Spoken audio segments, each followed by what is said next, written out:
Agriest Tech, il futuro dell'agricoltura. Ci siamo spostati a Mestre, siamo nella sede della Coldiretti, siamo insieme a Giorgio Piazza che è il presidente regionale di questa associazione di categoria. Allora siamo qui insieme a lei presidente così perché vogliamo fare un po' un bilancio di come è andato l'anno scorso, quali sono i settori che hanno tenuto e quali invece che hanno sofferto.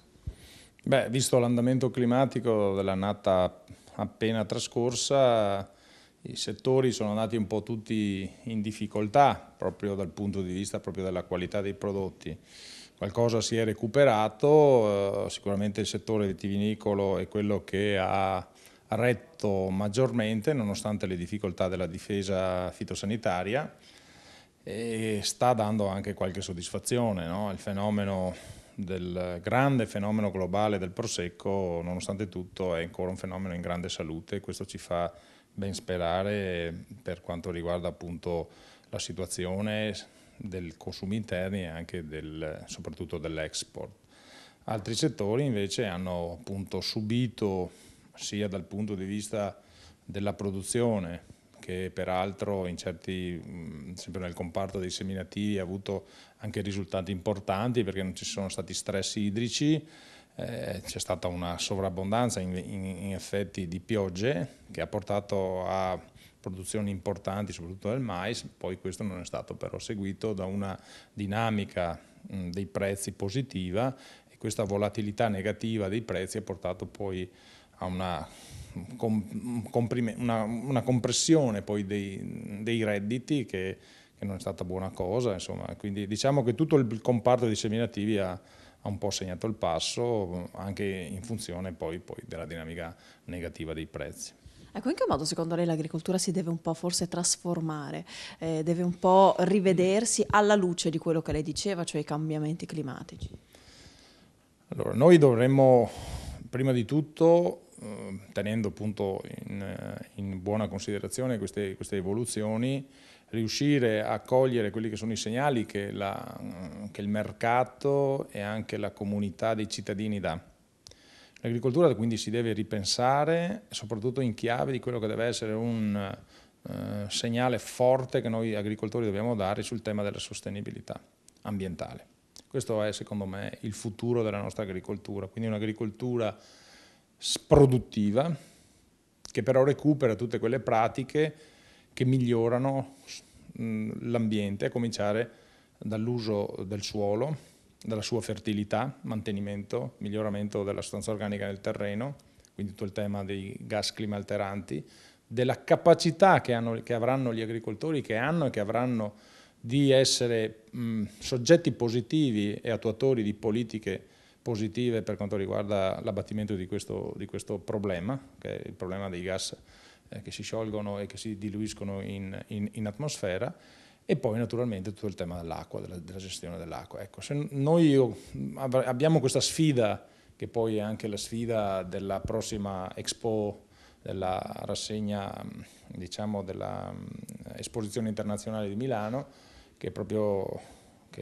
quella di salvare il pianeta, di nutrire il pianeta e di dare energia per la vita. Questo è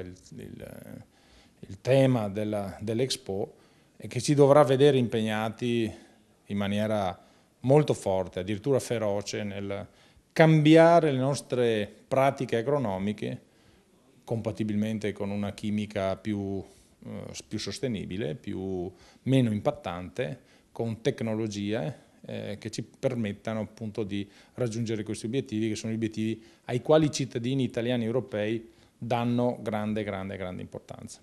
Ecco, il 2015 sarà così un anno un po' di svolta, ci saranno molti cambiamenti, l'applicazione della nuova PAC e anche il termine, la fine del regime delle quote latte. Per gli allevatori, per chi produce latte, questo che cosa comporterà? Come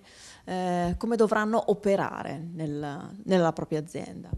Ma io credo che la fine del regime abbia degli aspetti positivi e degli aspetti altresì negativi. Gli aspetti positivi è che dà la possibilità all'imprenditore di poter tarare la propria produzione al mercato e senza avere particolari vincoli. L'altra però è quella che va a mancare una rete di protezione che comunque diciamo, stabilizzava in un certo modo il mercato, anche se ai nostri allevatori è costata fior di risorse per chi ha voluto, giustamente, io dico, stare alle regole. La politica europea è una politica che nel tempo ha rimosso e rimuoverà tutto il sistema delle quote, e quindi, a cominciare dai diritti di rimpianto per i vigneti, che verranno sostituiti da autorizzazioni. Io credo che un sistema intelligente non è quello di cambiare queste norme che sono lì da 30 anni in maniera brusca, ma cercare un atterraggio morbido, trovando delle soluzioni magari non di compromesso, ma che comunque in qualche modo tendano a regolare un po' quella che è la produzione. Non è possibile, perché poi vediamo anche nella vicenda del Prosecco il tema che del decreto 61, che permette il controllo degli impianti e la regolazione dell'offerta, è un sistema che sta funzionando, sta tenendo i prezzi in equilibrio. Allora io credo che un sistema, diciamo, di atterraggio morbido, di sostituzione delle quote latte con qualche altro tipo di strumento, io credo possa essere un percorso intelligente e che possa dare risultati senza pesare troppo sulla capacità imprenditoriale, sulla voglia di intraprendere che hanno i nostri allevatori. Una delle bandiere del nostro Made in Italy è ovviamente l'agroalimentare, però assistiamo, recentemente abbiamo letto sui giornali che Parmalat, che fa capo alla multinazionale Lactalis francese, ha acquisito la maggior parte delle quote delle latterie friulane. Ecco, e noi stiamo vendendo un po' il nostro patrimonio, un pezzo alla volta. Questa è purtroppo una tendenza in atto nel nostro paese, perché quello che noi rappresentiamo nell'immaginario collettivo, ma non solo, anche fattualmente con la qualità dei nostri prodotti, è un viatico di buon risultato sul mercato, per cui le grosse industrie e i grossi investitori vogliono e credono nel marchio Italia, nel Made in Italy, e quindi nei marchi e anche di denominazioni, come ad esempio il caso appunto citato delle latterie friulane, che riguarda il Montasio, che ha una storia antica, che ha una storia territoriale, che esprime qualità, che esprime anche eccellenza. Purtroppo da noi manca una fortissima sensibilità da parte di chi ha interesse. È una storia antica nell'Italia, perché abbiamo distrutto l'agroalimentare pubblico prima, l'abbiamo venduto, poi adesso ci stiamo vendendo tutto il privato.